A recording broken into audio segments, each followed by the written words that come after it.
Hi, I have decided to write my paper over Plato's The Allegory of the Cave.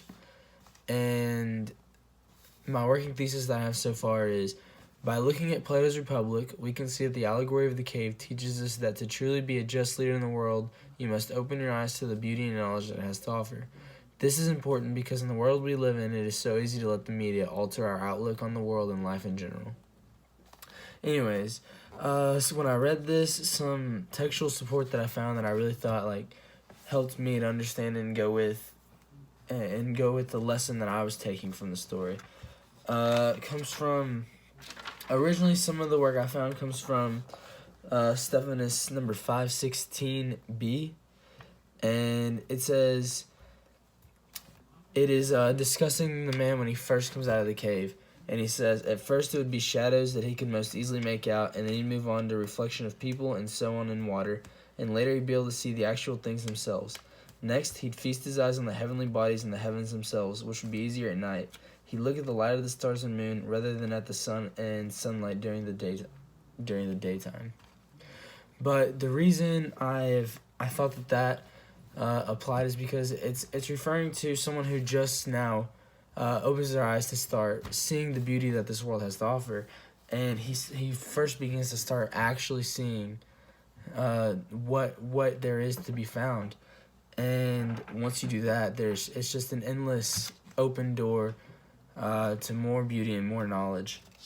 And then I also like this part in the editorial notes on page 175 where it says, "We all have the capacity for knowledge, and education should develop that potential." And I just thought that was great, because everyone does have the ability to learn and to be able to form their own opinions not based off what other people tell you. And it just takes us just developing our mental capacity to do so.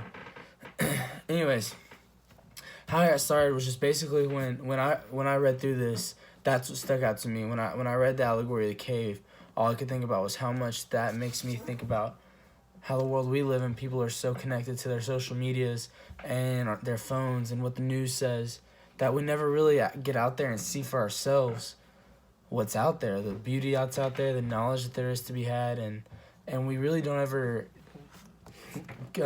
we never really get the capacity to form our own opinions. And when I read the allegory of the cave, it really opened my eyes to that. It's very similar to somebody who decides to really get out there and learn things for themselves rather than just have people tell them what they've already learned. So my angle is to go at it from that, to just go at the idea of opening your mind up more to the world and all that's in it. And I thought that kind of like social media, and then really hitting on media like what we see with politics and Fox News and CNN and things like that. Social media and news media are things that we can connect to as students, especially young students, because we're so involved in that stuff. And it's those are the key things that cause people to never really come to form their own opinions. And but my purpose is just that, to try to get across the point that there is more, and there is the ability to create your own thoughts. And it seems like that's almost gone in the world we live in. But basically, that's where I'm at so far, and I would love any feedback that anyone has. If they want to give me some advice on maybe how I could go deeper into the subject, or if they find better text in the book or anything like that, just let me know, and I'd definitely be greatly appreciative. Thank you for any help and for listening to my video. All right, good luck on all those papers.